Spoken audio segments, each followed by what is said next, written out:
یہ ابھی مولانا فاروقی صاحب جو بات کہہ رہے تھے جنازے والی، جنازہ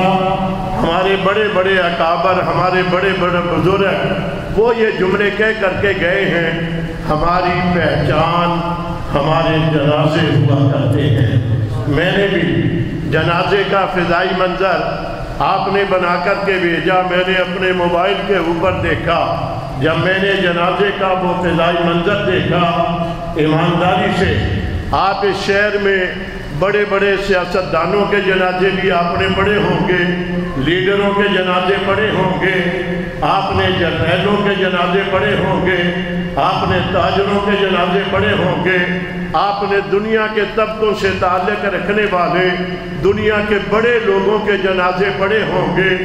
جو اعزاز اور جو لوگ نیک قسم کے لوگ جن میں حفاظ، قراء، علماء، متقی، پارسا قسم کے لوگ اور منہ دکھانے کے لیے نہیں، اللہ کی رضا کے لیے محبت اور عقیدت کے ساتھ آتے ہیں، یہ اعزاز اہل حق علماء کرام ہی کا ہوا کرتا ہے، یہ انہی کو ملا کرتا ہے، یہ کسی اور کے حصے میں نہیں ہے۔ میں بات ادھر لے جانا نہیں چاہتا۔ میرے سامنے ایک جنازہ لاہور میں جس کا اعلان کیا گیا تھا دن کے 11 بجے فلاں گراؤنڈ میں جنازہ ہوگا، اتنے بجے میت کو گراؤنڈ میں لایا گیا، مگر جب میت گراؤنڈ میں آ گئی وہاں دیکھا چند گنتی کے لوگ کھڑے ہیں جو جنازہ پڑھنے کے لیے آئے ہیں۔ اب بیچارے پریشان ہو گئے، نام اتنا بڑا تھا، میدان اتنا بڑا تھا، اب یہ چند لوگ کھڑے ہوئے ہیں، تو وہیں پر فیصلہ ہوا میت کو واپس لے جایا جائے۔ ملک کے شہر کے سارے مدارس میں محترم حضرات سے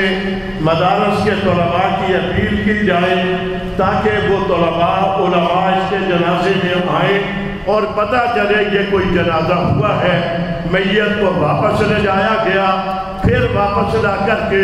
مدارس کے طلباء کو لا کر کے جنازہ پڑھایا گیا تھا۔ یہ اعزاز